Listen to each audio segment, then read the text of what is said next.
Hey y'all, you're listening to a Q&A with S&J. Welcome to the Flip Lifestyle Podcast, where life always comes before work. We're your hosts, Shane and Jocelyn Sams. We're a real family that figured out how to make our entire living online. And now, we help other families do the same. Are you ready to flip your life? All right, let's get started. What's going on, everybody? Welcome back to the Flip Lifestyle Podcast. Great to be back with you again today. Super excited to be bringing you another Q&A with S&J. This is the episode where we let you listen in on live questions from our latest member call. Jocelyn and I host 2 member calls a month where all of our Flip Your Life community members are welcome to log in, come into the chat room, and ask me and Jocelyn questions, and then we answer those questions live. Our live member calls are absolutely our most favorite things we do inside of the Flip Your Life community. We literally answer dozens and dozens of questions from Flip Your Life members on all of these calls. It's awesome because it gives us a chance to work one-on-one with specific members while everybody else on the call gets to listen in and pick up those golden pieces of information that they can apply to their own business to take it to the next level. The questions and answers you're going to hear on today's podcast are real questions from actual Flip Your Life members that were asked on recent calls. We would love to have you on a future members only call and answer your questions about life, online business, or whatever you need help with right now. To attend our next member call, all you have to do is join the Flip Your Life community. And right now you can get your first month free. All you have to do is go to flippedlifestyle.com/free. That's FLIPPEDLIFESTYLE.com/free. And your free first month will let you attend our next 2 member calls where you can ask a question for me and Jocelyn to answer. We hope to see you inside the community. We hope to see you on a future member call. And we hope the answers to today's questions in this podcast help you take your business to the next level. All right, let's get to our first question. All right, Tamari. Tell me if I'm saying your name right. I'm so sorry. It's Tamari. Yay, Tamari, we got it right. We actually got it right. Usually we screw it up. I feel bad if people say it wrong because it's so unusual. So, yeah. So do you want me to read the question? Yeah, sure. Go ahead and ask your question. Whatever you need help with tonight, let us know. I just have been frustrated with Facebook ads. I said in the comment that I feel like I'm intermediate to advanced and I spend a lot of money on it. And I felt like I used to always get back the return I wanted, sometimes more than others. But lately, like doing the same stuff and even trying to play the game with video and different things like that, I'm just not. And so I'm trying to figure out another, like I kind of have a feeling over the next 5 years, we're going to be moving away from Facebook. And so I remember originally when I first heard you guys on a podcast, you talked about doing Google ads to like warm people up and then Facebook. So do you think Google ads are more reliable and more like long-term? And then I have someone on my team that does the Pinterest and we're trying to get into Instagram, but that's still through Facebook. Right. I don't quite understand that part. Okay.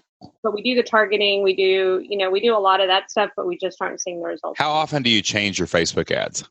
A lot because, well, yes, I would say a lot. The way we usually do it is I have tried building it in the Power Editor. But what I used to have really good luck with was I would boost the post and then I would go into the ads manager and then I would find my custom audiences and I would do different custom audiences and I would do multiple boosts. So I was kind of doing the same thing, but through a back way, but a lot, like I promote a lot of different things. So what are you driving them to? Are you driving them to your products? Like after you get a post out there or what? Teachers Pay Teachers, but then I also drive them just to the website to keep them so that we have them on the 6 months. I do the retargeting people that have engaged, so I try to keep them engaged. So sometimes I'll just do a post, on the informational website, but really ultimately the goal is to get them to buy on Teachers Pay Teachers. Right. Okay, awesome. So it's basically do a product though. It doesn't really matter. It's right. Yeah, it's going to a product. Okay. Yeah. So one of the things that you have to remember about Facebook and all social media platforms for that matter is that people are there to escape something generally. They're not typically there to buy stuff. Does that mean that they never buy stuff? No. I buy stuff off Facebook ads all the time. But usually it's something kind of frivolous if I buy something. Like it might be a t-shirt, it might be some socks, whatever. Like it's just something I'm just hanging out and killing time, and I see something and I'm like, oh, that's cool.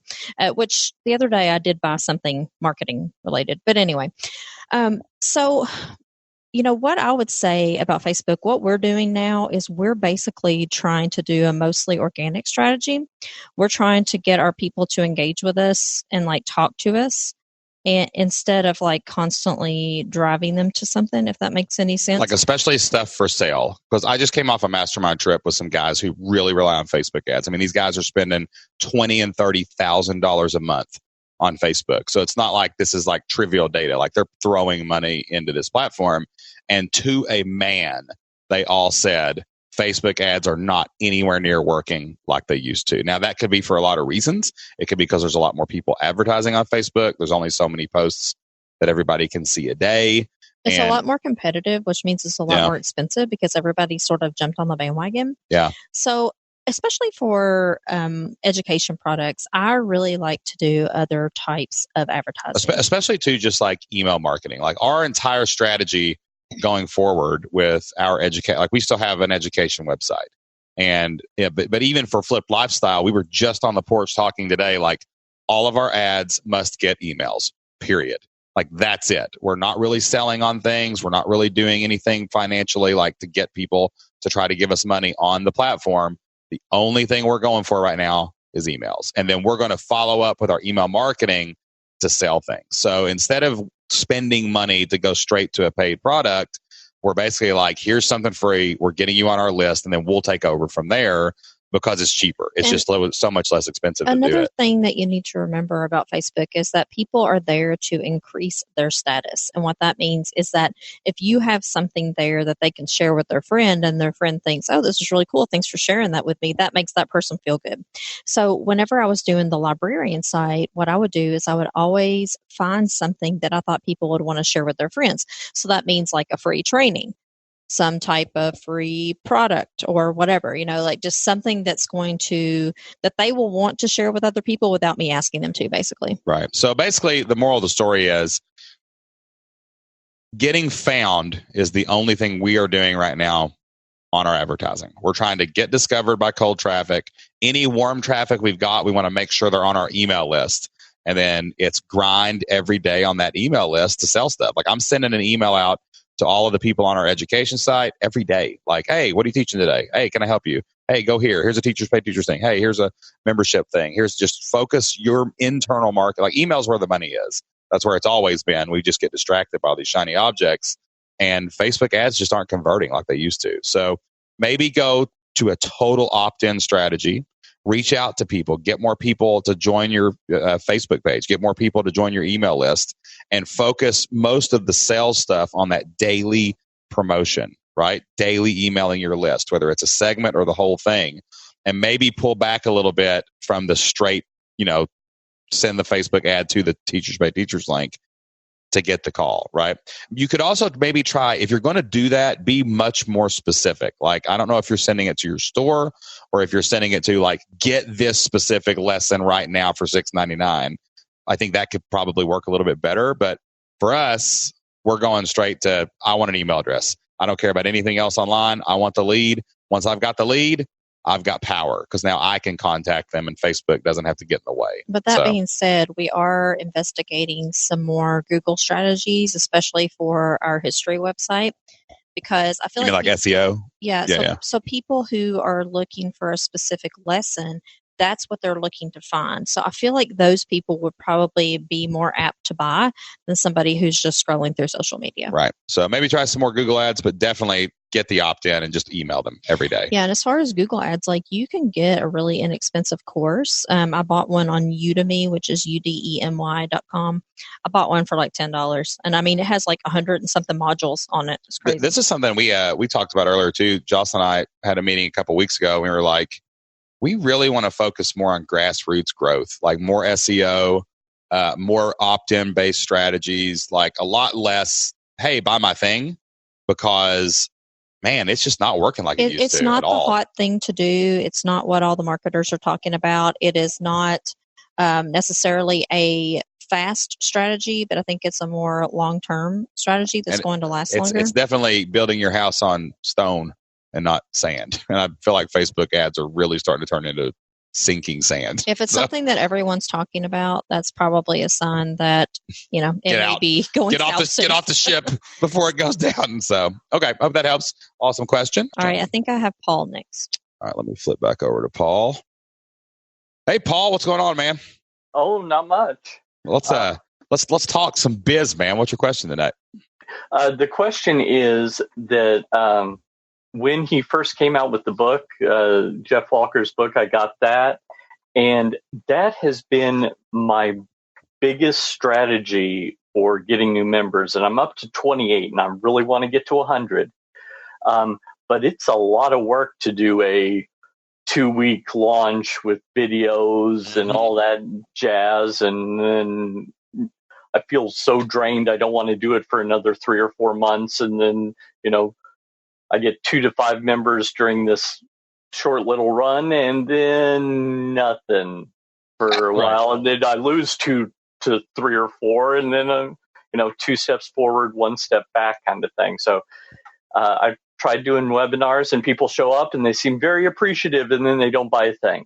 And I asked them to buy, so that's not it. And I really feel like it's something valuable to them. So I don't know what I should try next. I guess I'm a little stuck on that. Okay, that's a great question. And what you're doing basically is you're using the Jeff Walker launch strategy to open and close your membership, it sounds like. Is that what you're doing? Are you actually closing it with scarcity?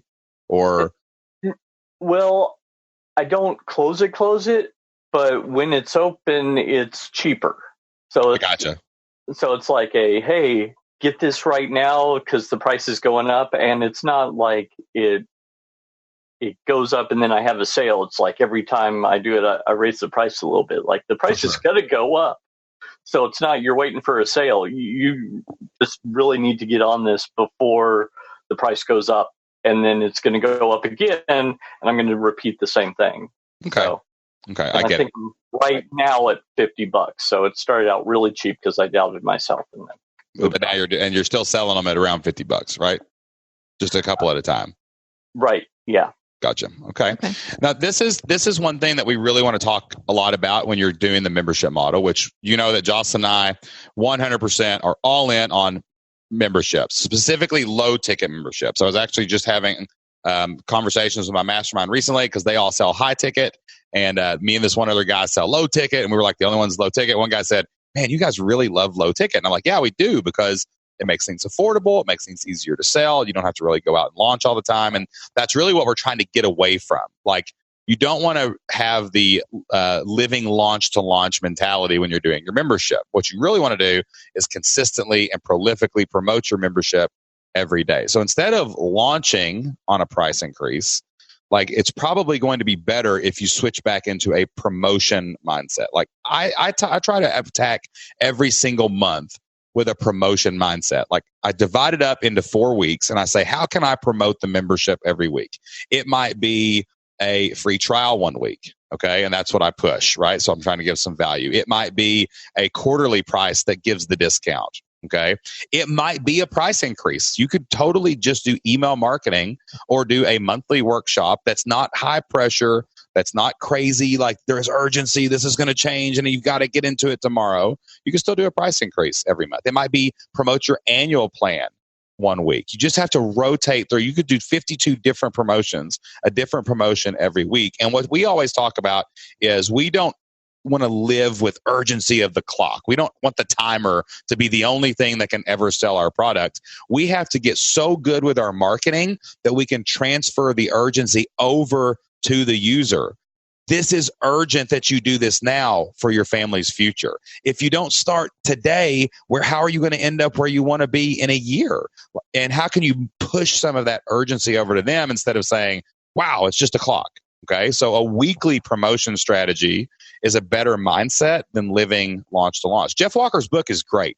That book I've read that book. It's an awesome book. It does have... And it works. A lot of people use it. It does. But what it doesn't do is it doesn't work without a big JV affiliate team. It doesn't really work after the first time you launch a course. You get it out there 2 or 3 times and it starts to dry up. And it's not a great long-term strategy for what we call promotions, not launches, promotions. We want to promote daily if we can, and weekly at the least. Yeah, so I like what you're saying about the trainings or like webinars basically that are not necessarily sales webinars, but they're training webinars that kind of mention sales. It's more of a soft sell strategy. But the cool thing about having low numbers, as far as like if you don't have a ton of people showing up, is that you can do what doesn't scale. So what I mean by that is whoever doesn't buy on that webinar or that training, you can like reach out and talk to them and say, totally. Hey, I was wondering if you had any questions about my membership. I'd love to have you as a member, that type of thing. And that will sell a lot. I mean, it's kind of crazy how easily you can sell somebody just off that. We had a client last week. He was trying to sell a live event out, and he wasn't getting a lot of heat, a lot of takers. And we told him, Bonjoro video, every person who's ever clicked the link, period. Do it. He's like, yeah, but there's like 150 of them. I'm like, yeah, there's 150 of them. Go Send them a 1-minute message. It'll take you, 1 day of work over like 2 or 3 hours to follow up with every single person. And lo and behold, he's got almost to break even. He sold almost 15 within, just a week. So I would challenge you to go into a weekly promotion mindset. I would be rotating those trainings maybe once a week. And don't think you have to do a different one every week. No. Make 4 or 5 and rotate them. And just rotate through them. And think how you can promote a different type of promotion each week. Like, for example, maybe you do a free trial. You invite all these people in. Monday night, you do a training. You say, hey, guys, I'm opening a free trial this week. It's going to close on Wednesday. There's some scarcity, right? Doesn't have to be really complicated. And you do that. Next week, hey, guys, I'm doing a quarterly deal. You can get 2 months for the price, or 3 months for the price of 2 right now. You give them a little discount. You get more people in, right? They're paying a quarterly price. So kind of the next week do an annual one. So that way they're a little bit different each time. Yeah. And if you need ideas, you know where to go. prolificmonthly.com, and you sign up for my newsletter, because that's where the calendar is. Paul's shaking his head right now. You knew that was coming. But if you go to prolificmonthly.com, that's what that's focused on. It's focused on how to be a daily promoter. This is a big missing ingredient. And don't feel bad about this, because a lot of people go into this launch model and all of a sudden it stops working. Kind of like ads. Like sometimes ads will just stop working on you. And you're like, man, I'm doing everything right. And it worked really good the first time, but now it's not. That's because you've got to go into a promotions mindset. You've got to be a prolific promoter in online business. It's why email marketing is so awesome, because you can email someone every day and P.S. buy my thing. You can go follow up on those Bonjoro videos. I would actually say, go look at pull up a list of everyone that's ever been to one of these trainings and reach out to every one of them with a deal. Like that's something you can do every single day. So we can brainstorm more ideas in the community. We can look through figure out, more things that you can do, how you can set up your promotions. And you don't have to reinvent the wheel every month. Most people on your list will forget about the last time you offered something. I usually try to do 1 free trial a month. I try to do a straight pitch every month. I sent an email tonight and we sold free trials. I got people to sign up for the free trials tonight because I said, hey, we're doing a member call. Why don't you come and do a free trial for a month? You'll get this member call and the next member call, plus access to the community and everything for 30 days risk-free. And lo and behold, I send out a promotion. People sign up. We have more members. And you just start thinking about that. Man, I need 2 members a day. 2 members a day is 60 a month. That's 120 every 2 months. That's 180 in 3 months. If I lose 50 of them, I've still got 120 members. And you just get into this daily, I am going to get a member or 2 a day. Period. How can I do it? And you can also look and see, okay, who's opening my emails, but who is not signing up for the training? Well, I could reach out to them and say, hey, I noticed that you had opened your email, but I didn't see your name on the list. I was just wondering if I could get you to sign up for the training. If there are any questions I could answer for you, like do what doesn't scale right now. And also take the launch book and put it up. Right? Get away from the launch model. What is it? What do they say? The definition of insanity is doing the same thing and trying to get, different results. We can come back to that later if we change something or do something, but really think more prolifically. Look into email marketing resources. Read books about email marketing. Read books about, maybe doing different kinds of webinars, right? The more, not salesy webinars, but more like the what, not how webinars. And don't give so much value away. Create some kind of urgency and lack of people at the end of it, like they're still hungry for it. You could also do a challenge. I think that would work well with your audience. For sure. For sure. You can that could be a whole different promotion. Free trial 1 week, quarterly 1 week, annual 1 week, a challenge for a week. There, you've got 4 promotions right there. Then the 5th week is a training. And now rotate through that every 5 weeks with a constant backbone of email marketing. Like that's going to be really critical, is talking to people on email, following up with the Bonjoros, and boom, all of a sudden you're like, wow, I'm promoting every day. I'm getting 2 members a day. I'm pretty sure awesome. Paul's head's about to explode. That's okay. All right. That was a great question by Paul. All right. Our next question is from Jeff, our good friend, who is, I'm unmuting right now. And who may or may not be a part of the witness protection program. Right. He is in the witness protection program, sitting in the dark tonight. So, Jeff, quietly and secretly ask us your question. Okay. I am in the middle of my Christmas play promotion, and so far I have 440 emails through my August Facebook advertising efforts. Good. I've sold 2 plays so far. If last year's conversion rates hold true, I should see 25 more sales come in from this number alone. So, of course, the sales usually don't start really picking up until September, because that's when people are making decisions. So I'm just kind of holding the fort down, waiting on that to happen. I'm going to continue advertising through November 1st or so.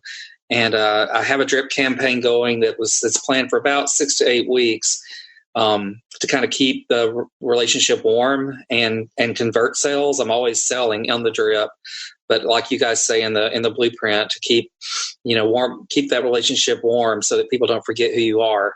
Yep. So the thing is, the way this works is, people come into the campaign, and the closer it gets to Christmas, the less time they have to make a decision.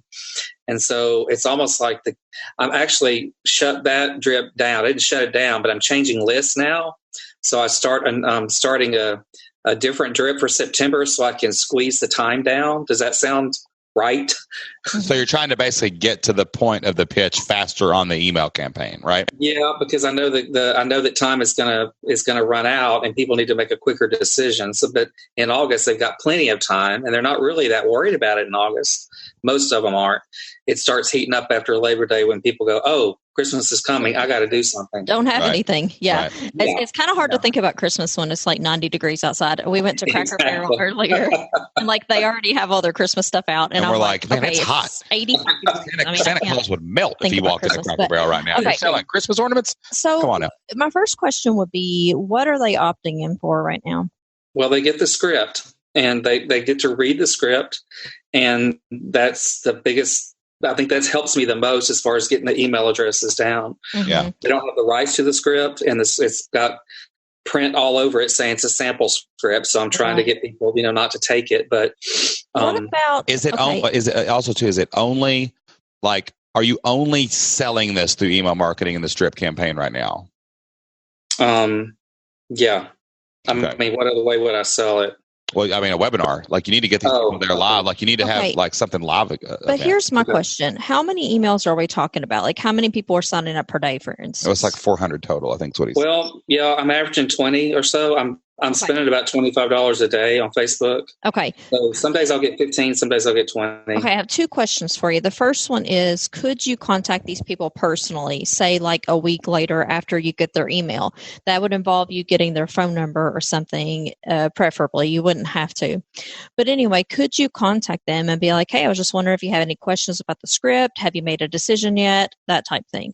Because your numbers are still low enough where you can do that. And do you ask for the phone number or just an email address? I'm not asking for the phone number. There's so many robocalls these days. I don't answer phones that I don't recognize. So Hold on. That's your bias.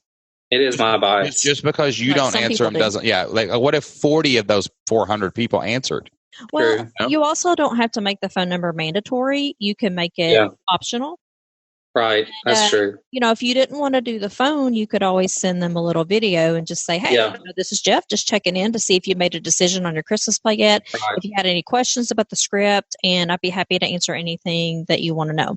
My other question is, okay, I saw, I know David is on here. His wife, Katie, they own a kolache shop. Okay, so I learned all about kolaches not too long ago. I had no idea what they were.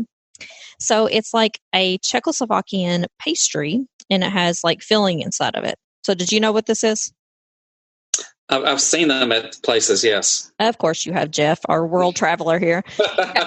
All right, so Jeff knows what a kolache is, but I had no idea. So anyway, she owns this shop, and I saw her the other day. I kind of worked with Katie just kind of on the side because I'm trying to start working in some brick and mortar service type businesses. So anyway, I was helping her. And one of the things that I saw her do recently that was really successful is she posted on her personal Facebook and she said, "Hey guys, we're trying to grow our catering business at my shop. Who do you know who orders catering?" And I thought, that is so smart. So I think that you could say, "Okay guys, I'm selling this play," and I've seen you post about it on Facebook. Yeah. And you could say, "Who do you know who's looking for a Christmas play right now?" And so that's a nice organic way that you can, reach out to people without spending more money on ads necessarily. Right. I'm not saying to stop running ads. Because you can pound the pavement with this, man. Yeah, there's only 500 people, but if you go sell 100 of these, I know. That would be incredible, right? And I think we've been talking a lot lately with people in our all access coaching program about how we talk a lot about email marketing, but email marketing is only one piece of it. Okay. 10% of your sales might come from email marketing, but 10% will come from a live webinar. Like, why are these people not coming to a thing where you walk them through the script and give them tips, and then at the end sell them the big course? You know what I'm saying? Like you need to be doing that. You could even have a thing where they just come and ask questions. Exactly. Hey, do you have any questions about the script? I'm doing a Q&A about the script. Anything you want to know, I'll be here live on this date. This time. Would love to see you there. You could do 2 Q&As a week for the rest of the month and put that. Right. And at the end of it, you're like, guys, if you don't start preparing for the script within the next 2 weeks, you're going to miss the Christmas season and you're going to be scrambling. Right. So there's another chunk that might be 10% of your sales. And then calling people might be 10% of your sales. Because people then know that you're available to help them and to help them. So I think that is a really good thing to do. So basically, I think the moral of this story, what we're saying is you're relying too much on this drip campaign. And everyone does this. And especially when they had success like the year before, like you did last year, it worked out pretty good. And people do buy off of it. For sure. But it's not, if there's 50 be more active. That's right. Mm-hmm. You need to be more proactive. You got to go out and do a live thing. You got to go out and try to call some people. You got to maybe get Barnjuro and send all 440 of those people a 1-minute voicemail and just crush it over the next 30 days. Too. We send out Juros all the time. All the time. Yeah. Does that sound good? That sounds great. Thank you, guys. All right, brother. All right. So this is another, I'll skip over Pat. Well, I'm going to go ahead and ask this because it's super short. Pat had to leave, but it says, do you recommend Stripe as your payment processor? We have Stripe. We love Stripe. Stripe is probably my favorite. Yeah. It's the easiest one. It has the easiest back-end dashboard. And it has really nice reports for all of your sales and stuff like that. Easy stuff. But here's the trick, though. You need more than one.